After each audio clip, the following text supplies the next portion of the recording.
¿Qué tal, queridos hermanos? Estamos en medio de Semana Santa, tenemos que meditar, reflexionar sobre la profundidad del significado de Cristo Jesús como nuestra Pascua sacrificada por nosotros para la gloria de Dios y para perdón de nuestros pecados. Así que vamos a ver ahora una serie sobre el camino de Jesús desde la humillación hacia la exaltación. Vamos a orar. Señor, gracias porque tú eres bueno, gracias porque nos das la oportunidad de estar juntos nuevamente y Señor, sensibiliza nuestro corazón, ayúdanos a dimensionar la profundidad, el significado de la obra de Cristo en la cruz. Ayúdanos a adorarte más, Señor, y que nuestro corazón pueda mirar lo que realmente tú quisiste comunicar con la cruz de Cristo, con tu amor, Señor. Gracias en el nombre del Señor Jesús. Amén. Muy bien, vamos a leer la Biblia en Éxodo capítulo 12. Éxodo capítulo 12. Versículo 1 dice: Habló Jehová a Moisés y a Aarón en la tierra de Egipto, diciendo: Este mes os será principio de los meses para vosotros, será este el primero en los meses del año. Hablen a toda la congregación de Israel, diciendo: En el 10 de este mes tómese cada uno un cordero según las familias de los padres, un cordero por familia. Verso 5. El animal será sin defecto, macho de 1 año, lo tomarán de las ovejas o de las cabras y lo guardarán hasta el día 14 de este mes y lo inmolará toda la congregación del pueblo de Israel entre las 2 tardes. Verso 7. Y tomarán de la sangre y la pondrán en 2 postes y en el dintel de las casas en que lo han de comer. Versículo 12. Yo pasaré aquella noche por la tierra de Egipto y heriré a todo primogénito de la tierra de Egipto, así de los hombres como de las bestias, y ejecutaré mis juicios en todos los dioses de Egipto, yo Jehová. Y la sangre les será por señal en las casas donde ustedes estén, y veré la sangre y pasaré de ustedes. Y no habrá en ustedes plaga de mortandad cuando hiera a la tierra de Egipto. Y este día les será en memoria, y lo celebrarán como fiesta solemne para Jehová durante sus generaciones, por estatuto perpetuo lo celebrarán. Es la palabra del Señor. Bueno, Éxodo capítulo 12 nos muestra un poco lo que fue esa primera Pascua allá por el norte de África, allí en Egipto, donde Dios quería sacar con mano poderosa a su pueblo, donde Dios quería hacer un desafío manifiesto a las deidades de Egipto. Por eso que Dios decidió extraer a su pueblo de Egipto con mano poderosa, con mano dura, aplicando las plagas, porque cada plaga era un golpe a cada una de las deidades de los egipcios. Entonces Dios le dice que esto tenían que tenerlo como fiesta para recordatorio perpetuo. Ahora esto se iba a trasladar en el tiempo. Estamos hablando aquí del año 1500 antes de Cristo. Luego pasarían 500 años y esta fiesta, mientras en esos años previos se hizo en el tabernáculo el movimiento, luego en el año 1000 antes de Cristo, cuando es construido el primer templo, se iba a realizar en Jerusalén todos los años esta fiesta. Entonces era tan importante esta fiesta que de hecho el año judío comienza con este mes, y celebrando esta fiesta el día 10 ya se iba a separar el corderito. Tenía todo como un marco pedagógico donde los hijos podían preguntarle a los padres qué significaba todo esto, y allí los padres podían tener culto familiar, podían tener su devocional y explicarle cómo Dios los había liberado años atrás de la opresión y la crueldad de Egipto. Entonces, se tenía que comer un cordero, se lo separaba el día 10, se lo mataba el día 14, y esa noche, ya siendo casi día 15, porque el día judío termina a las 6 de la tarde, así que ya esa noche se comía el cordero con hierbas amargas que les hacía recordar aquel tránsito duro y amargo que tuvieron los judíos en la tierra de Egipto, y comían pasas, manzanas, dátiles, nueces, vino de la zona. Era toda una celebración, pero tenía en connotación mucha meditación de lo que realmente había significado esto, porque Dios había librado a los primogénitos, por lo tanto a todo Israel, pero a los primogénitos de Israel, castigando a los primogénitos de Egipto. Y hay un concepto de primogénito que luego lo veremos reflejado en Cristo Jesús. Y Dios se iba a apropiar de esos primogénitos como propiedad suya. Y eso nos habla de que nosotros somos, como primogénitos de Dios en Cristo Jesús, propiedad, heredad de Dios. Le pertenecemos a Dios por creación y por redención. Así que aquí tenemos la Pascua, esta suerte de este Pesaj, donde esta palabrita hebrea proviene de un verbo que significa simplemente saltar, brincar o pasar por alto. La idea es que Dios salta y pasa por encima al pueblo de Israel, salvándolo y aplicando su juicio solo sobre Egipto.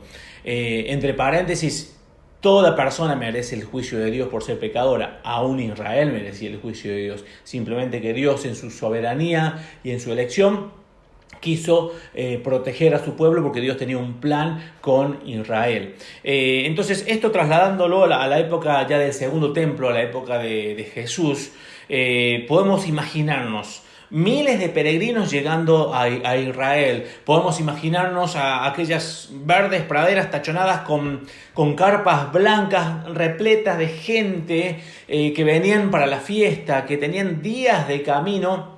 Cada uno podía traer su corderito o comprarlo en el templo. Había un negocio allí también. Pero el punto es que había una vorágine, una corrida de un lado para otro. Sin embargo, Jesús en la paz iba a tener su última cena con sus discípulos. Y Jesús iba a querer darle un marco de meditación. Miren lo que dice Lucas, el capítulo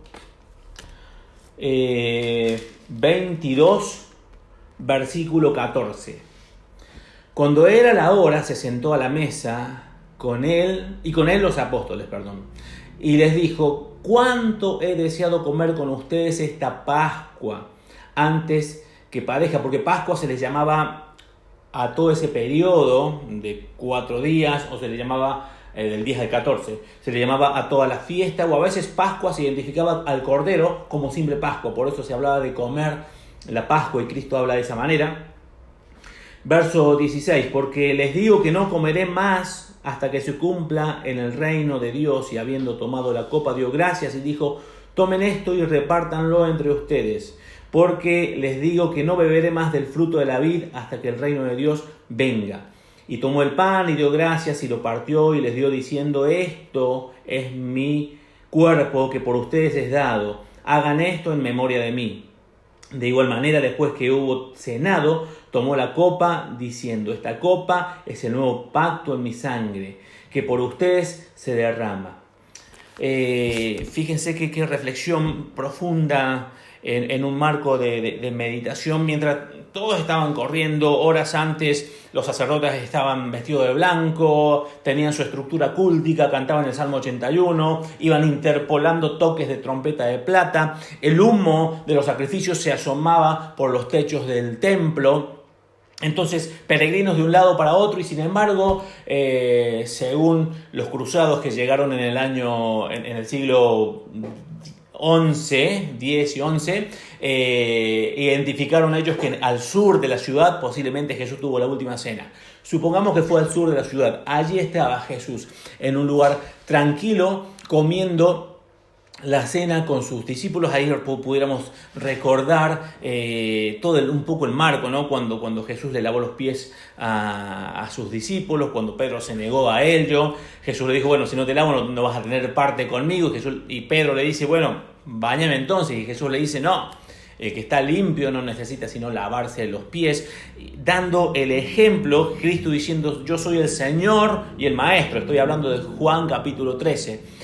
Yo, siendo el Señor y el Maestro, les lavé los pies, hagan ustedes lo mismo en cuanto a tener una actitud servicial para con todos. Entonces ahí tenemos a Jesús en una mesa un tanto con forma de herradura casi, una mesa baja, donde todos comían recostados mayormente con el brazo izquierdo para tener libre el brazo derecho para comer, no sé cómo harían los zurdos, pero allí estarían comiendo, compartiendo, mojando el pan en la salsa. Allí estaría presente quien pasaría la historia como el gran traidor, Judas.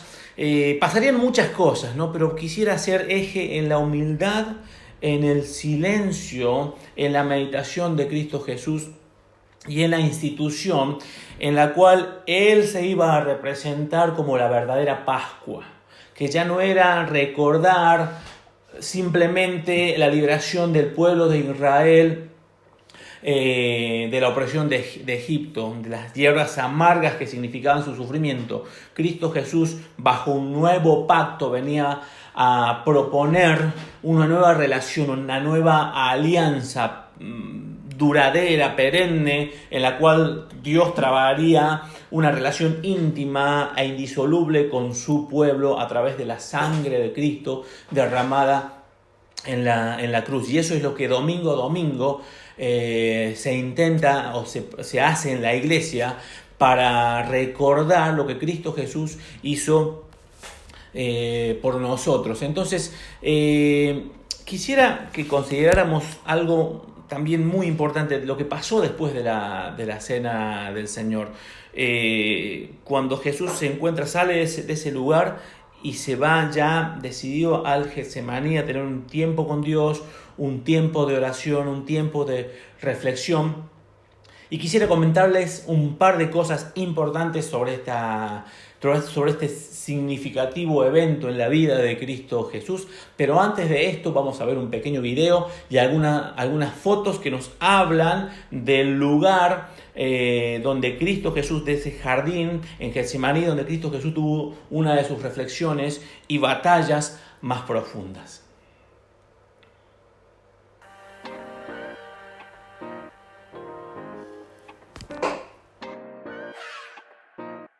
Estamos en uno de los lugares tradicionalmente conocidos como el jardín de Getsemaní. Esa palabra Getsemaní viene de dos palabras en el arameo, Gachmanim, que significa prensa de aceite. Viendo a nuestro alrededor, es posible entender por qué este lugar se llamaba la prensa de aceite. Vemos que hay muchos árboles de aceitunas aquí que tienen cientos de años. Nosotros también ahora nos encontramos en el otro lado del Valle Kidrón, de la vieja ciudad y también de la ciudad antigua de David. Leemos en los Evangelios que después de la última cena, Jesús fue al Monte de los Olivos con sus discípulos. El Monte de los Olivos queda muy cerca de aquí. Después de que fue al Monte de los Olivos, Jesús vino al jardín de Getsemaní. Nosotros sabemos que vino aquí con Pedro, Juan y Santiago. Ellos se quedaron en un lugar muy cerca, pero Jesús vino aquí a orar solo. También sabemos que Jesús fue tan angustiado que sudó gotas de sangre. Algunas tradiciones cristianas y algunos cristianos piensan que han conseguido donde Jesús sudó gotas de sangre. Algunos piensan que fue encima de esa roca que Jesús sangró. Y por eso hay una basílica aquí construida encima de esa roca.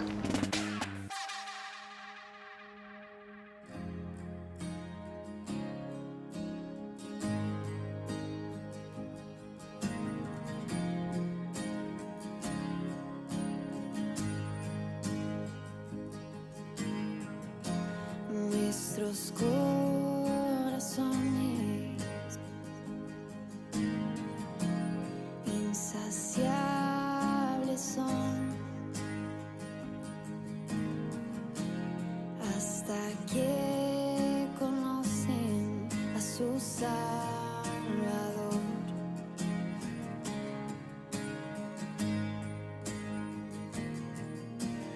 Tal y como somos, nos amó.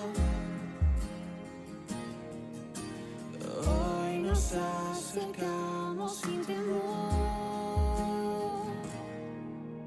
Él es el agua que a beber nunca más tendremos sed. Jesucristo basta, Jesucristo basta. Mi castigo recibió y su herencia me entregó. Jesucristo basta, Jesucristo basta.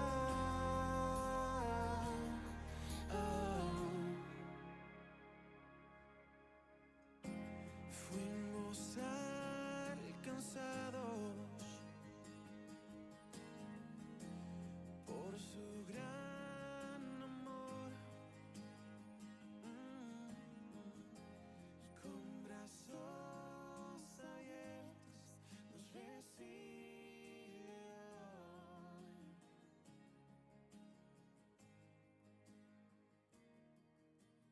Tal y como somos, nos amó.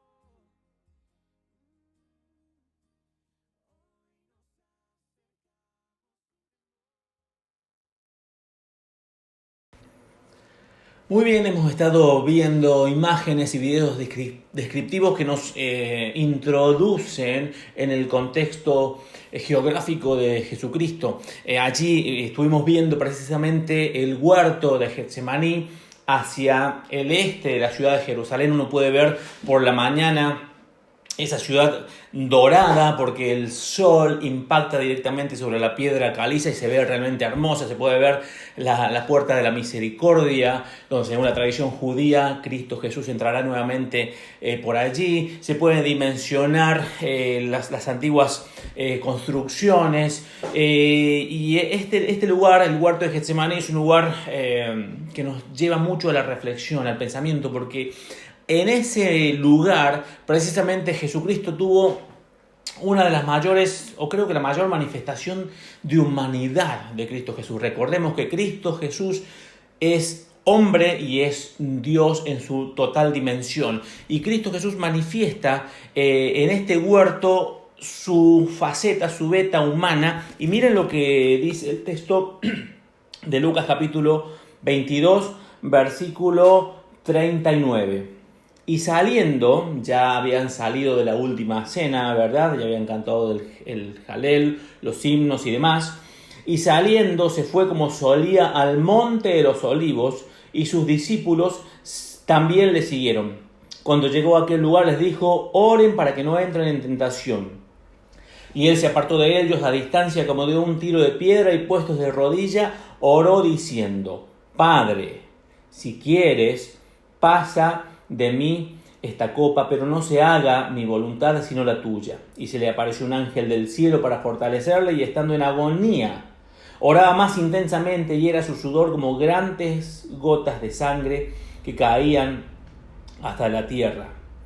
Es muy difícil adentrarnos en el pensamiento y en la angustia de Cristo Jesús. Cuando habla el texto aquí que Jesucristo tenía agonía, es un texto que nos expresa, esta palabra griega, una idea de batalla muy fuerte, una batalla a muerte, una batalla que revela y queda de manifiesto la angustia crítica de Cristo Jesús, porque pensemos, es muy difícil saber con profundidad todo lo que Cristo pensó o sintió o todo el significado de este texto, pero sí podemos aproximarnos a la idea de que Cristo Jesús estaba en un marco de angustia, porque sabía que más adelante venía la pasión, venía la cruz, y por eso que le dice, ora al Padre, y le dice allí en el huerto de Getsemaní, ora al Padre y le dice: Padre, si quieres, pasa de mí esta copa. La idea de copa ya era una imagen fuerte del Antiguo Testamento. Cuando se pensaba en copa, entre otras cosas, se pensaba en el destino, la copa del destino, la copa de lo que viene, la copa del devenir futuro. Entonces, Cristo mismo ya había dicho en el Evangelio de Juan: la copa que me da el Padre no la voy a beber. Pero Cristo estaba dimensionando en materia humana lo que le esperaba, y tenía un sufrimiento psíquico, físico y espiritual, porque imaginen, con total licitud, Cristo Jesús en su esfera humana no deseaba identificarse plenamente con el pecado. El pecado, recordemos, para Dios es algo totalmente ajeno, y lo cual Él aborrece en demasía. Entonces, identificarse Cristo Jesús con algo que no le era propio era totalmente justo en ese sentido. Entonces era muy fuerte de alguna manera anticiparse a ese peso profundo que generaba tu pecado y mi pecado sobre los hombros de Cristo Jesús. Entonces obviamente era muy difícil enfrentar eso, y sabiendo el trauma físico, psíquico y espiritual que le esperaba. Así que Cristo Jesús estaba orando y dijo: Padre, si quieres, pasa de mí esta copa. Aquí vemos en esta encarnación de Cristo Jesús, tenemos su voluntad humana, pero tanto su naturaleza humana como su naturaleza divina responden a la persona. Cristo es una persona, no dos. Cristo es una persona, la segunda persona de la Trinidad. Entonces Él siempre va a subordinar lo que piense o sienta a la voluntad última de la persona, la segunda persona de la Trinidad. Entonces, en esta esfera de Padre, en dependencia, en oración al Padre, Cristo le está diciendo: Padre, si quieres, pasa de mí esta copa, pero no se haga mi voluntad sino la tuya. Cristo Jesús está alineando su voluntad, su deseo humano a la voluntad de Dios. Es que la oración, mis hermanos, justamente genera todo esto. La oración nos ayuda a entrar en una sintonía de dependencia, de agradecimiento y de reconocimiento. Nos ayuda la oración a entrar en sintonía de dependencia, de agradecimiento y de reconocimiento, el dar de la voluntad del Señor. Así que Cristo Jesús estaba en plena dependencia en su manifiesto humano del Padre, en agradecimiento, pero reconociendo que la voluntad última que se cumple es la voluntad de Dios. Así que Cristo Jesús subyugó y subordinó su deseo humano lógico a la voluntad de Dios. Entonces es muy difícil pensar y dimensionar lo que Cristo Jesús estaba sintiendo. Podemos ver que en esa agonía, dice el texto, que su sudor era como grandes gotas de sangre. Aquí el texto no está hablando del color necesariamente de ese sudor, simplemente es una comparación. Pero más allá de que fuera sangre real mezclada con transpiración o mera transpiración, lo que el texto está realmente enfatizando es la profunda agonía de Cristo Jesús. Es esa manifestación de la plena humanidad de Cristo Jesús. La batalla espiritual de la cruz se libró en el Getsemaní. La batalla espiritual de la cruz se libró en el Getsemaní. Y Cristo Jesús, en oración, como Él siempre lo hacía, en dependencia del Padre, salió victorioso de esa instancia y ya salió firme camino a la pasión, camino a la cruz. Es que Cristo Jesús también iba a comer esas hierbas amargas que comieron los antiguos israelitas. Esa hierba amarga que significa cargar con tu pecado y el mío. Esa hierba amarga que significa identificarse con lo más aborrecible que hay en el universo. Tu pecado y mi pecado. ¿Cómo puede un hombre tener tal grado de entrega, tal grado de amor? Hoy no es valorada la obra de Cristo en nuestra sociedad. Sin embargo, nosotros debemos profundizar y darle la dimensión que realmente tiene, o la valoración que realmente tiene la obra de Cristo. Es que nos cuesta a veces pensar cómo Dios pudo hacerme tanto bien, porque a mí me cuesta hacer el bien. Los pensadores del iluminismo como Voltaire, Descartes, ellos no entendían que Dios se pudiera vincular con nosotros. Quizás pudieran creer en la existencia de un Dios creador, pero ellos tenían un planteo deísta, es decir, Dios crea pero se desentiende. Sin embargo, tenemos a Cristo Jesús como Emmanuel, como Dios con nosotros, identificándose con nuestra humanidad para rescatarnos. Como humano, ser un fiel representante nuestro delante de Dios, y como Dios, ser un representante de Dios delante nuestro. Así que quiero concluir con lo que dice el apóstol Pablo en 1 Corintios capítulo 5, verso 7.